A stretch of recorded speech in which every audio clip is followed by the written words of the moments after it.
Yo, what's happening, guys? Coming at you from downforsoundshop.com like always, and in this video we're going to be doing rapid fire question segment number 66. But first, alright, we're going to jump right into answering you guys' questions. The first one is from Chris B. Basin. Is 80 amp hours of yin long and a 320 amp alternator enough to run a Salt 8 at half for Nightshade version 5s? I wired at 0.7 and rising to 1.7 currently. Yes, that is good enough for that amplifier. Up next we have Common Chi Master. Long time listener, first time caller. It's like he's calling into a radio station.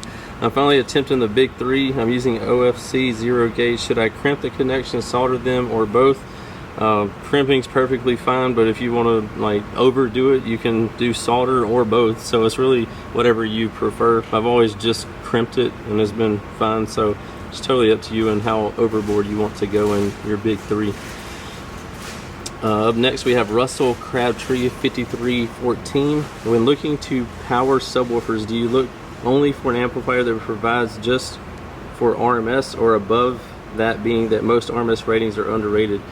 Yeah, I mean, it just depends on what subwoofers you're running. If you're running stuff, say from Walmart, where they are known to overrate their stuff, so that would be totally different than running, say, a Sundown sub where they're known to underrate their stuff. So you have to kind of do the research on your own. But if we'll just use Sundown for example. Like if you're talking about a Sundown XV212, it's rated at 1500 watts RMS. Everybody knows that it can handle more power than that, so they would usually run like a solid 2K amplifier, some people even a 3K amplifier. So if it was me, I would run like a JP23 or JP23 version 2 on that subwoofer, because it's going to give you, say, 2500 to 3000 watts for that subwoofer before rise and everything. But anyway, it'll give you a good amount more than the RMS rating, and that's what I would be looking for. Up next we have Charles Nelson 2536. What do you recommend for two DC level 4 12s, JP43 or JP63? I would definitely do the JP63. Again, I would rather have a little bit more power than needed than not enough, because if you get an amplifier that's too small, you're going to be stressing it out trying to get it to make more power than it can, and I don't like being in that situation. Hence the reason why I have a JP83 per sub in my Tahoe, because I want to have a lot of headroom and throttle, if you will, and not be struggling to get the subs moving with power. Next we have Courtney Miners 7143. I had two 12-inch Fosgate P2 subs. How can I get bass to stop cutting off at volume 15? So this could be caused by tons of different reasons, but the first thing that pops to my mind is your electrical isn't good enough. So once it's going down to a certain voltage, say if your voltage is coming down, then your amplifier can kick in to protect and cut off because it's lower than the operating range of voltage.